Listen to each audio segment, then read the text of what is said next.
Para comentar os jornais deste sábado é nosso convidado António Filipe Pimentel, diretor do Museu Nacional de Arte Antiga, museu que tem uma nova exposição, a coleção de Franco Maria Ricci. Muito bom dia. Já lá vamos mais à frente falar sobre a exposição nova que tem o Museu Nacional de Arte Antiga. Passamos então aos principais destaques da imprensa desta manhã. Por onde começamos?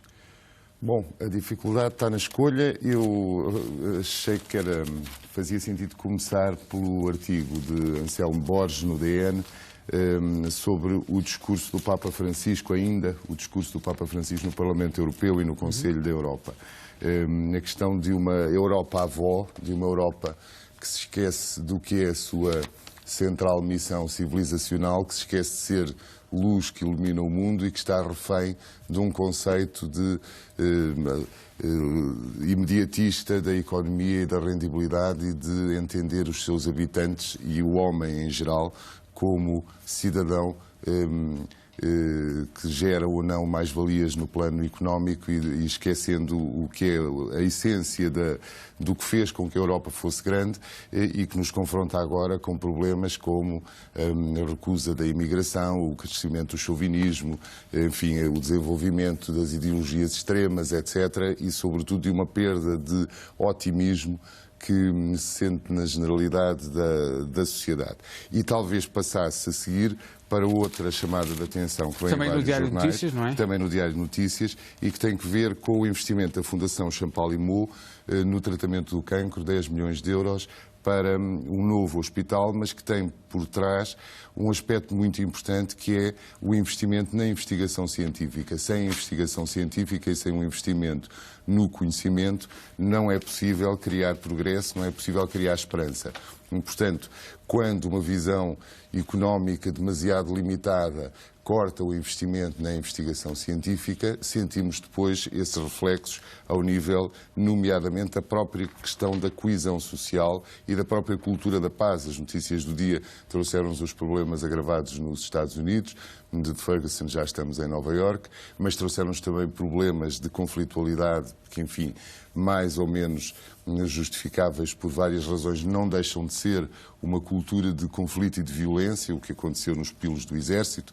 No fundo, há um problema da integração das sociedades e do modo como elas vivem e que de algum modo permite passar para o Expresso Economia. Exatamente, onde aparecem três aspectos que acho muito interessantes, porque de algum modo, parecendo diversos, são complementares. Um tem que ver, evidentemente, com o novo programa da Trienal de Arquitetura, que agora, com nova curadoria de Diogo Seixas Lopes e de André Tavares, se vai articular entre o Museu da Eletricidade, a Fundação Gulbenkian e o Centro Cultural de Belém.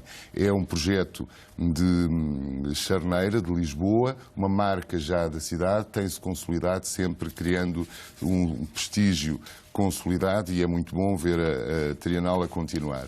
Isto, de algum modo, se cruza com um outro aspecto que vem no mesmo caderno de Economia do Expresso sobre a reabilitação. Sobre a reabilitação que está na moda, as reabilitações dos prédios em Lisboa e em todo o país, no fundo.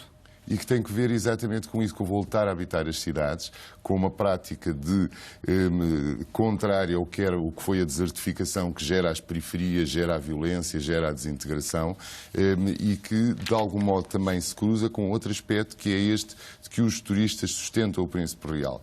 Os turistas sustentam o Príncipe Real, o turismo está em crescimento em Lisboa e no país inteiro, é um motor notável da economia, ligado evidentemente à cultura. As pessoas vêm para Portugal procurar não só a nossa forma de ser e estar e o nosso clima, mas o que é evidentemente o nosso património e a nossa cultura, e portanto evidentemente que os turistas estão a ativar todo um mundo de empregabilidade, de energia, de criatividade, etc., que vai repovoar efetivamente as cidades. E esse é o caminho. E há que aproveitar que agora Lisboa está na moda e o Porto também, e então está povoada de muitos turistas. E dentro desse sentido é muito interessante uma nota para o público, onde se refere o prémio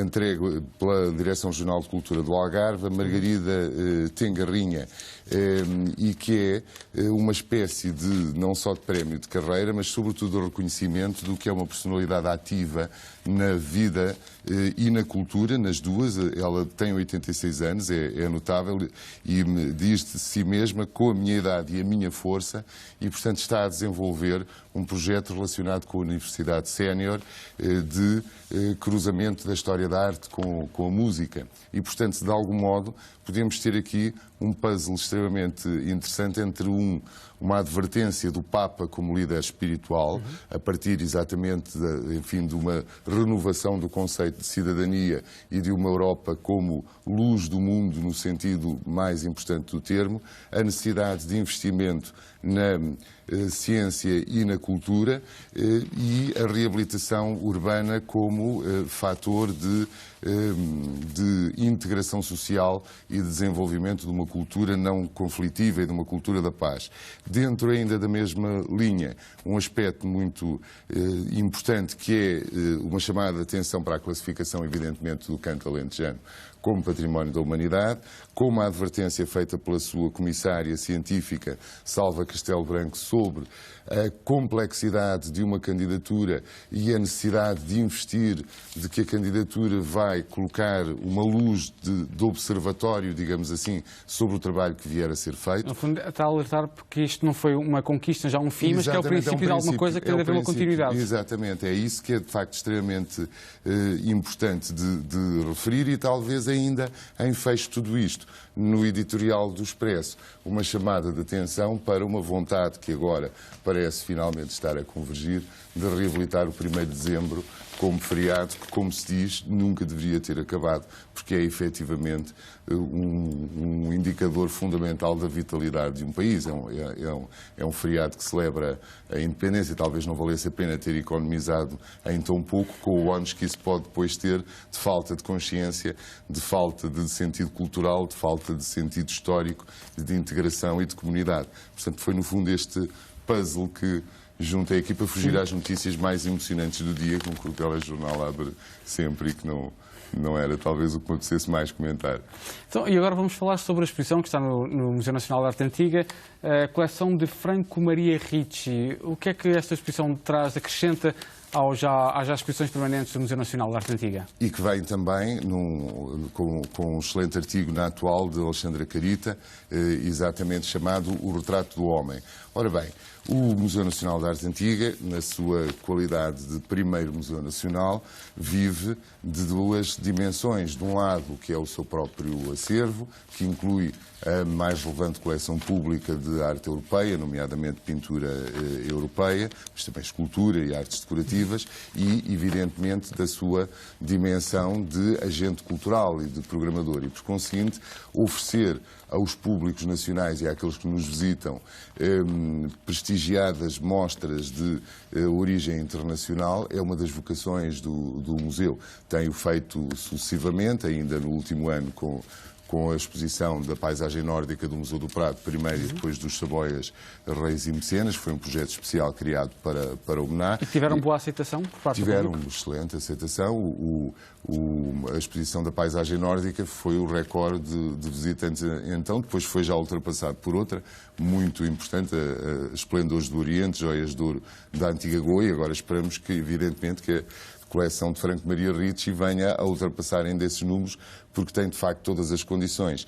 Franco Maria Ricci é uma lenda viva, ainda felizmente viva, mas é um homem lendário, é um mito da cultura ocidental, da sua dimensão, sobretudo de editor de arte.